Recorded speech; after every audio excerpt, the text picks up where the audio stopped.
Welcome to this video. As in the previous video we have discussed about the derivation of SSD for the vehicle. We will have a look on the derivation of SSD for vehicle when it is moving on a vertical gradient.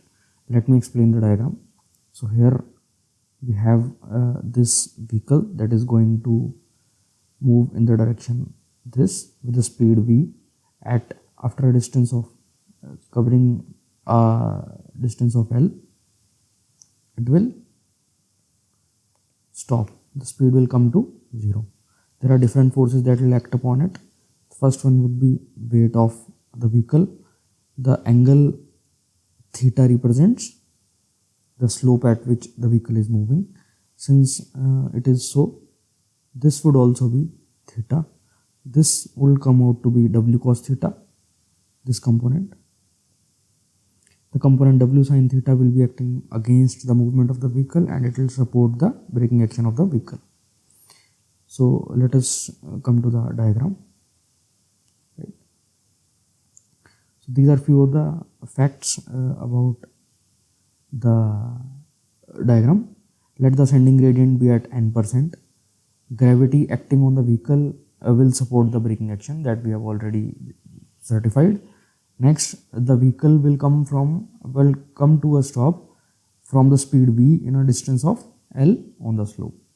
So what we'll do in this case is we'll equate the kinetic energy and work done for both the cases. So as we know, the F that will help in stopping the vehicle and w sin theta, right? These are the two things that will be acting. So if we can write, let me write F w plus w n upon 100 is equal to multiplied by L is equal to w v square upon 2g. Here w v square upon 2g is representing half m v square, right? And m can be put as w upon g, and hence we'll get this, right? Okay.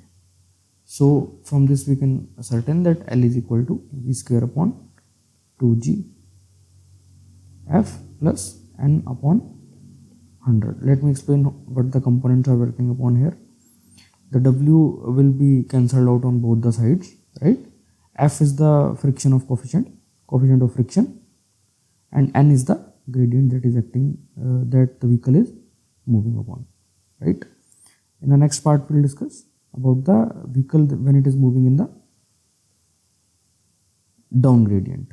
Similarly, when the vehicle will move down the grade, the diagram is like this. Let me explain this one. The vehicle is at some height and it is moving down the gradient, right? With the speed v, after a distance of L, the speed will come down to 0, right?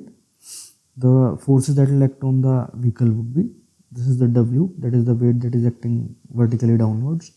Since the theta is the angle that the road is making with the horizontal, this angle would also be theta, right? This would be w cos theta. This will be w sin theta. If we draw it like this, it will come out to be w sin theta, right? So these are the forces that will be acting. So one more force that will act on this is frictional force, right?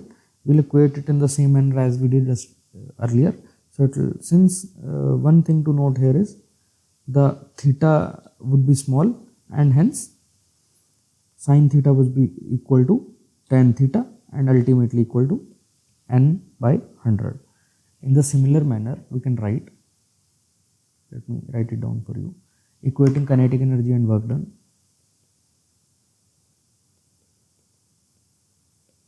Kinetic energy and work done, will find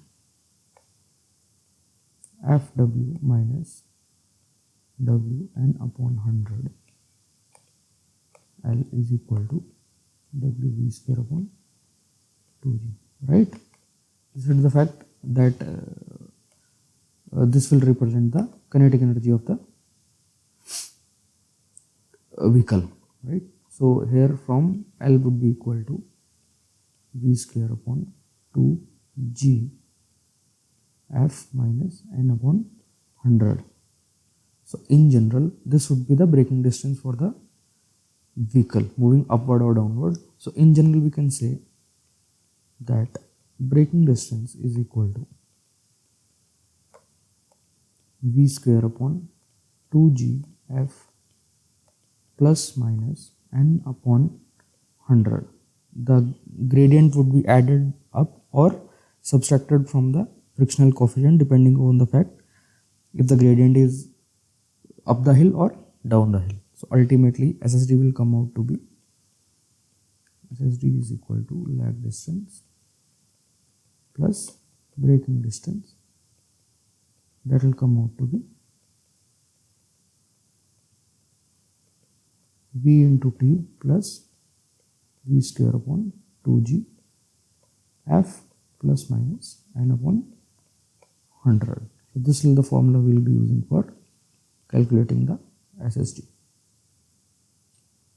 Right? That's all for this video.